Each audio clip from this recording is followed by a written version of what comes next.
Lines tonight, the cost of changing your mind. A good tattoo artist can cost as much as a decent lawyer, and a large piece of body art can carry the same price tag as a used car.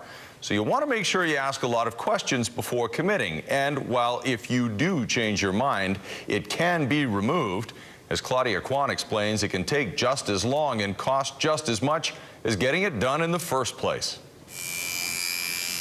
At some point, some people decide to get that first tattoo. Maybe they do it on a whim. Others put a lot of thought into it before letting the needle get anywhere close to their skin.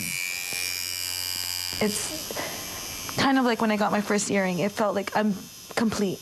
You really develop your character, your individuality, and it feels good. It feels comforting. Those inside the tattoo industry say getting body art done should be a thoughtful process involving lots of questions. If it's something that you have in a very, very specific style, find that right artist for you. It is almost a little bit like falling in love. You will just know it when you see the portfolio.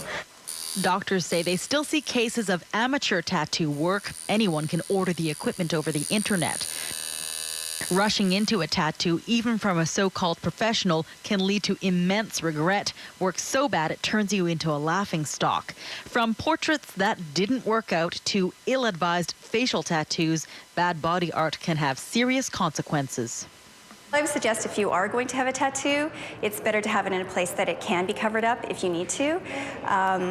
Tattoos also, what you may like now may not be something you might like in the future.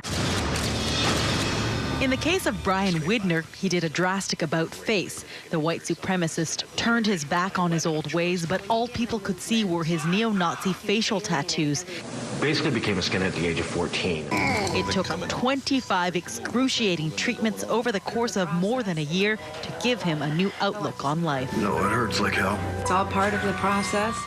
So what's the color of your tattoo? Black and gray. Kylie Gibson's story isn't quite as dramatic. She's decided to get rid of her first tattoo because it's just no longer her.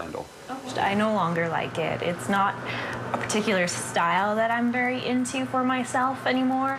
So I'll just do a spot to start, okay? Years ago, the only way to get rid of a tattoo was to basically sand the skin off. Some clinics like this one will inject anesthetic to make laser removal as pain-free as possible. We're going to start now. Like the candy, the Pop Rocks, when you're a kid and it pops in your mouth.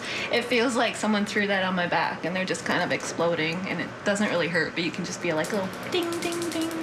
It can take more than a year to remove even an average tattoo at a cost of thousands of dollars. Even though she's getting that first tattoo removed, Kylie says having it done was not a mistake. Okay. I'm a tattoo artist now, and had I not gotten that piece done, I don't know if I would have ended up where I am today, and so I don't regret it. It was a good experience. It was just time for it to go. She feels having the removal done will actually make her a more well-rounded artist because she'll now be able to tell her clients about the full spectrum of the tattoo experience. 2 little boys and a bag of flour, the latest